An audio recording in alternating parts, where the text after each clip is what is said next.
Hello বন্ধুরা, শিক্ষা and টিউটোরিয়ালের পক্ষ থেকে তোমাদের সবাইকে স্বাগত। আজকে আমি আলোচনা করব উচ্চ মাধ্যমিক 2024-25 শিক্ষাবর্ষের WBT টেস্ট পেপারের বাংলা বিষয়ের প্রশ্নোত্তর নিয়ে। আজকে যে সেটটি আলোচনা করব সেট নাম্বার 8। এই সেটে আমি সমস্ত MCQ এবং ACQ প্রশ্নোত্তরগুলো করে দিয়েছি। চলো আমরা দেখে নিই। একের দাগের MCQ প্রশ্ন। একের দাগের একের প্রশ্ন, মৃত্যুঞ্জয় পরিবারের সদস্য সংখ্যা, উত্তর হবে 9 জন। পরের প্রশ্ন, বড় বাড়ির কোন ছেলে বিলেতে থাকে, উত্তর হবে সেজ। পরের প্রশ্ন, দেবতার গতিক ভালো নয় কো, এই কথা বলেছিল, উত্তর হবে চন্ননের মা। পরের প্রশ্ন, বাঁকের মুখে আদ্যিকালের বটগাছের প্যাঁচের ডাকও কি মনে হয়, উত্তর হচ্ছে স্তব্ধতার অন্তর্গত। পরের প্রশ্ন, তাকে দেখে সবাই তর্ক থামালে সে হলো, উত্তর হবে বুড়ি। পরের প্রশ্ন, সবুজ সুগন্ধি ঘাস ছিঁড়ে ছিঁড়ে খাচ্ছে, সবুজ সুগন্ধি ঘাস কিসের মতো, উত্তর হবে কচি বাতাবি লেবুর মতো। পরের প্রশ্ন, চিনিলাম আপনারে, কবি কিভাবে নিজেকে চিনলেন, উত্তর হবে আঘাতে আঘাতে বেদনায় বেদনায়। পরের প্রশ্ন, রাত্রির নির্জন নিঃসঙ্গতাকে আলোড়িত করে, যা আলোড়িত করে, উত্তর হবে দূর সমুদ্রের দীর্ঘশ্বাস। পরের প্রশ্ন, আমি কি তাকাবো আকাশের দিকে, যে কারণে তাকাবো, উত্তর হচ্ছে বিধির বিচার চেয়ে। পরের প্রশ্ন, নগদ 3টে টাকা বকশিস দিল মুখে, বক্তা কাকে বকশিস দিয়েছিলেন, উত্তর হবে রামব্রিজকে। পরের প্রশ্ন, আমি জানলাটা খুলে দিই যা গরম, উদ্দিষ্ট জানলাটির অবস্থান, উত্তর হবে দক্ষিণ দিকে। পরের প্রশ্ন, আজ সারা রাত্রি ঘুমাবো না, এ কথা কে কাকে বলেছিল, উত্তর হবে সুজা পিয়ারোবানুকে। পরের প্রশ্ন, এই শহর সব কত ইংরেজি জানা লোক, তারা যা করে, উত্তর হবে বিলিতি বায়োস্কোপ দেখে। পরের প্রশ্ন, গলদের নিপাত করেছিল, কে নিপাত করেছিল, উত্তর হবে সিজার।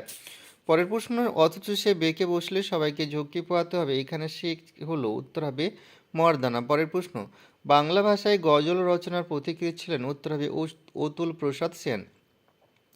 পরের প্রশ্ন, সমরেশ বসু দেখি নাই ফিরে কার জীবনী অবলম্বনে রচিত, উত্তর হবে রামকিঙ্কর বেইজ। পরের প্রশ্ন, ন্যাশনাল ইনস্টিটিউট অব সায়েন্সের প্রতিষ্ঠাতা, উত্তর হচ্ছে মেঘনাথ শাহ। পরের প্রশ্ন, মুখের মান্য ভাষার বাংলায় ব্যঞ্জনধ্বনির সংখ্যা, উত্তর হচ্ছে 30টি। পরের প্রশ্ন, মৌলিক ভাব প্রদান করে এমন অবিভাজ্য পদকে বলা হয় প্রকৃতি।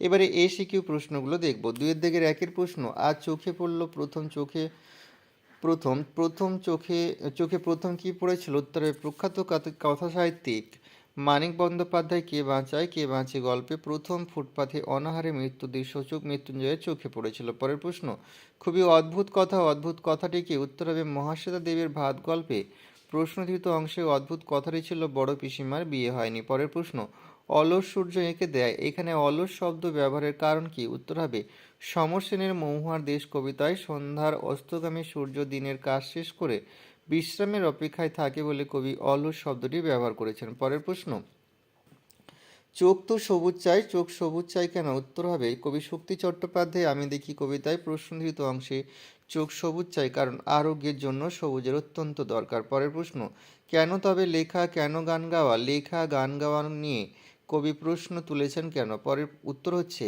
মৃদুল দাশগুপ্তের ক্রন্দনরতা জননীর পাশে কবিতায় কবি মনে করেছেন বিপন্ন আক্রান্ত স্বদেশের প্রতি দায়বদ্ধতায় এবং ভালোবাসার যদি শিল্পী তার শিল্প সৃষ্টিশীলতার মাধ্যমে প্রতিদান না জানাতে পারেন তাহলে নিজের শিল্পী সত্তা নিয়ে দ্বিধা সৃষ্টি হয়, সেই দ্বিধা থেকেই কবি উল্লিখিত প্রশ্নটি তুলেছেন। পরের প্রশ্ন, সত্যের দারুণ মূল্য লাভ করিবারে কবি কিভাবে সত্যের দারুণ মূল্য লাভ করা যায়।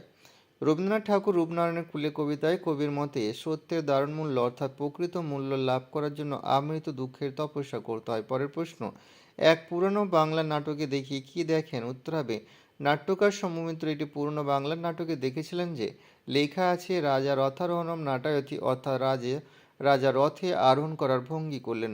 পরের প্রশ্ন, এইসব বাজে কথায় আমি বিশ্বাস করি না, বাজে কথাটি কি।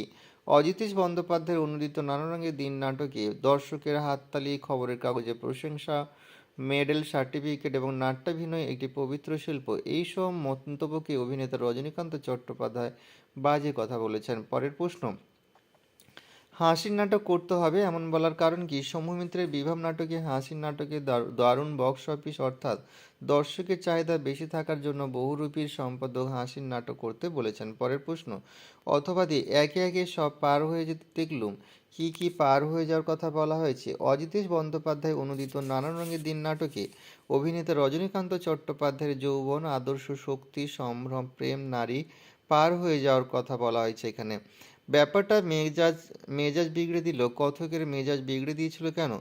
কর্তার সিং দুগ্গলের লেখা অলৌকিক গল্প অনুযায়ী নানক হাত দিয়ে পাহাড়ের চূড়া থেকে গড়িয়ে আসা পাথরের চাঙড়কে থামিয়ে দিয়েছেন, এই আজগুবি ব্যাপারটা লেখকের মেজাজ বিগড়ে দিয়েছিল। পরের প্রশ্ন, খরচ মেটাতে কে কিসের খরচের কথা বলা হয়েছে? বেটল ব্রেক্টের পড়তে জানে এমন এক মজুরের প্রশ্ন কবিতায় রাজাদের বিজয়োৎসবের ভোজের তথা রাজকীয় জীবনযাত্রার খরচের কথা বলা হয়েছে। পরের প্রশ্ন, শব্দার্থের রূপান্তর বলতে কী বোঝো? কোনো শব্দের অর্থ পরিবর্তনের আদি অর্থের সঙ্গে পরিবর্তিত নতুন অর্থের কোনো যোগসূত্র পাওয়া না গেলে তাকে বলে শব্দার্থের রূপান্তর। পরের প্রশ্ন, জোড়কলম রূপ কি? জোড়কলম রূপ হচ্ছে একাধিক শব্দের বিভিন্ন রূপমূল জুড়ে তৈরি এক নতুন রূপমূলের শব্দ। এখানেই শেষ করছি। সবাই ভালো থেকো। পরীক্ষার আগাম শুভেচ্ছা রইল।